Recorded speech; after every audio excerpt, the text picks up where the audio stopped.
Sudah selesai itu. Disinilah sebenarnya proses tentang masalah tanah padepokan, sehingga kita semua warga Setrate, alhamdulillah kita bersyukur bisa mempunyai tanah tersebut. Kalau yang terjadi ada isu-isu bahwa itu karena jasa-jasa seorang misalnya yang mempunyai adalah orang A, B, C, itu jelas hoax dan salah. Jadi seperti itu.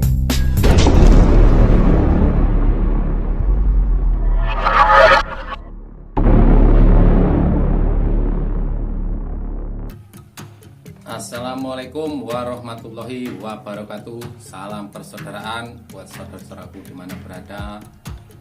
Kembali ke channel PSHT Sedunia Loyalis Punjer Madiun yang selalu memberikan info berdasarkan fakta, yang realita, bukan hoax dan rekayasa. Jadi perkenalan dulu, saya salah satu loyalis Punjer Madiun dari Lampung yang bernama OTBS.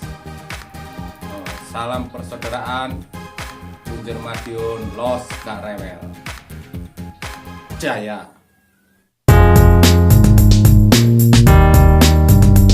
Kebetulan saya ini kan sebagai karyawan di pemerintah daerah. Saya ingin menyampaikan terkait keberadaan padepokan itu sendiri, agar ini semua tahu gitu loh. Dan alhamdulillah saya ini sebagai salah satu pelaku sejarah tentang masalah padepokan itu sendiri.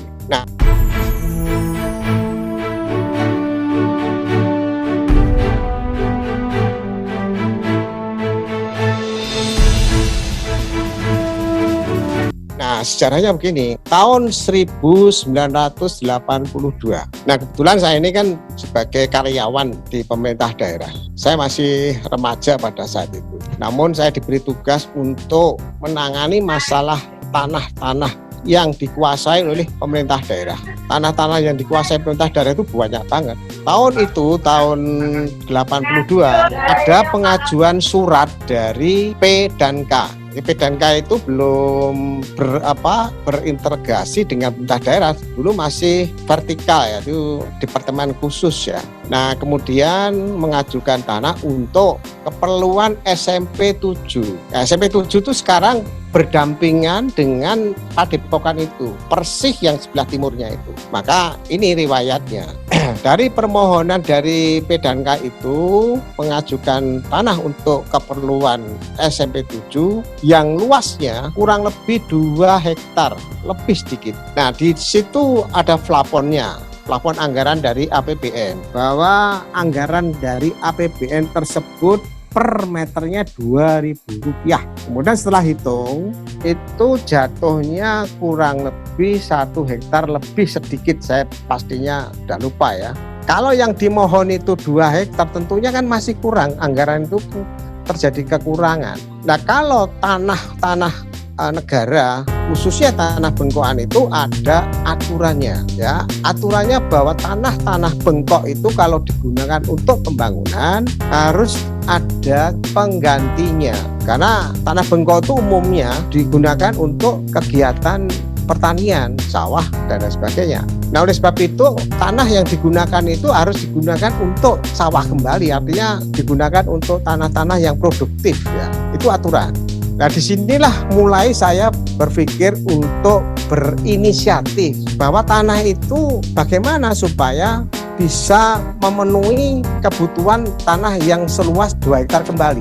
Maka saya coba untuk kita hitung, kalau dari tanah yang digunakan, yang dimohon itu 2 hektar lebih sedikit, nah kemudian plafonnya itu hanya kurang lebih hanya 1 hektar lebih ya, sisanya itu ada 9 ribuan, tidak ada 1 hektar.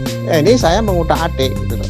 Maka saya buat inisiatif untuk bagaimana tanah itu bisa dikuasai oleh organisasi kita gitu loh. Karena ini kan murah banget tuh, Rp2.000 bayangkan. Nah, di sini saya mulai untuk membuat telan staf kepada wali kota pada saat itu.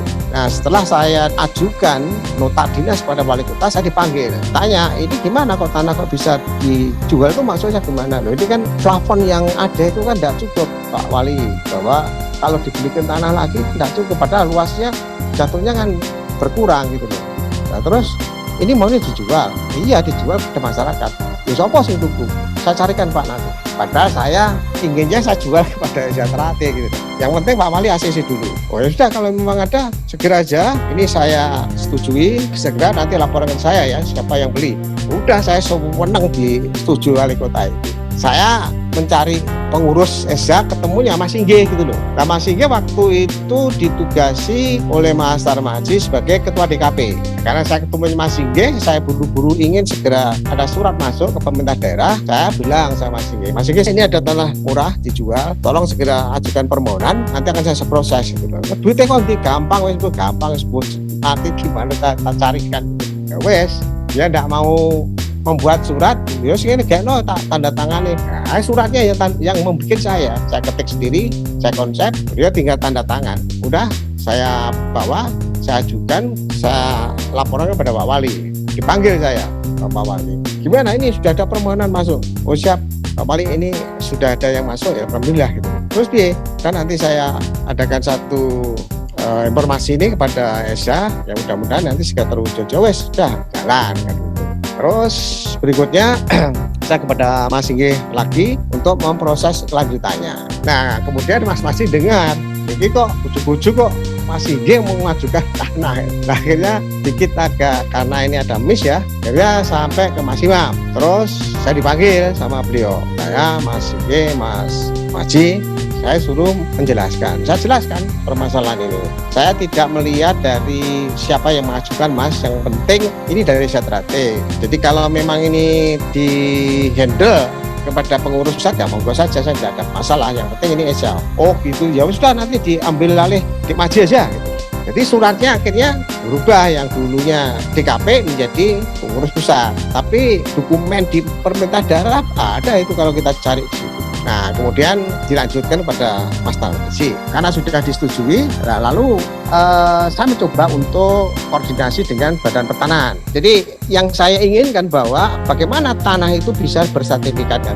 Setelah saya ke Badan Pertanahan, kita diskusi panjang, ternyata organisasi pada saat itu belum bisa mengajukan tanah yang bersertifikat.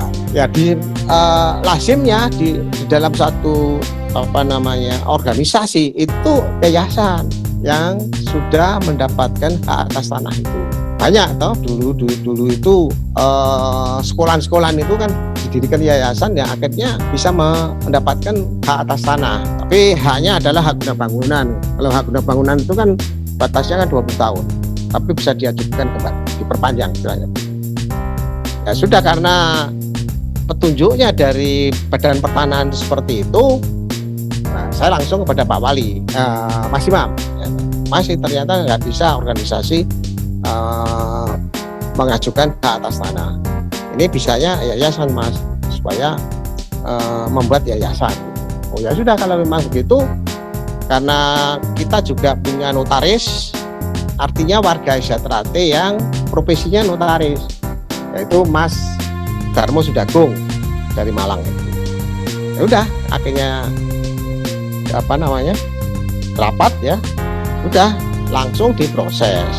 Maka pendirinya pada tahun itu satu Mas Yanwarno, kemudian Mas Tarmaji, Mas Imam sendiri, dan Mas Sugeng Wiono. Mas Sugeng Wiono itu Sekda Ngawi. Udah akhirnya didirikan yayasan itu, tapi konteksnya adalah sebenarnya untuk agar tanah ini berstatus atau bersertifikat kan. Nah, tujuan kami adalah nanti sertifikat itu bisa dijadikan anggunan untuk mendapatkan duit kan begitu. Nah, akhirnya sudah kita lakukan pemrosesan, karena prosesnya juga panjang, karena dari tanah negara menjadi tanah hak guna bangunan kan begitu. Nah, kemudian karena sudah semuanya setuju ACC, lalu alhamdulillah ya, jadi yayasan sudah bisa dilakukan, punya legalitas. Jadi kalau yayasan itu kan dahulu kan cukup dinotarir kan, kemudian disahkan ke pengadilan negeri, itu sudah sah. Cukup simpel, kemudian saya ajukan ke Badan Pertanahan, keluarlah sertifikat ya, hak guna bangunan atas nama yayasan. Nah disinilah kebetulan saudara sepuh kita ini Mbak Pinu itu kan dulu bekerja di BCA. Nah, sudah kemudian dianggunkan sertifikat itu agar mendapat pinjaman ya dari Bank BCA. Nah, untuk agar bisa terbeli tanah itu, solusinya adalah dicarikan pinjaman. Kepada siapa? Nah, ini kepada Mas Nyoto. Mas Nyoto itu kakak iparnya Mas Isdantoro, dalamnya Jalan Borobudur. Karena itu juga warga, juga saya itu kan pasiennya Mas Imam sudah akhirnya dipinjami Mas. Waktu itu sekitar kurang lebih 10 jutaan lah. Yang sisanya itu kita carikan donasi. Banyak orang-orang Esa yang peduli menyumbangkan sebagian uangnya untuk, di samping itu juga ke cabang-cabang ya Mas. Waktu itu kan cabangnya masih belum banyak ya. Itu ya tapi cukup banyak lah waktu itu. Kalau nggak salah sama 5 juta. Akhirnya dipinjami oleh Mas Yoto. Sehingga urusan dengan pemerintah sudah selesai kan gitu. Namun namanya pinjam kan harus mengembalikan. Begitu sertifikat itu dijadikan anggungan, maka karena Mbak Tino itu juga orang bank, nggak begitu lama langsung itu bisa keluar gitu. Sehingga ketika uang itu keluar, dikembalikan pinjamannya kepada Mas Nyoto. Nah, jadi sudah selesai itu.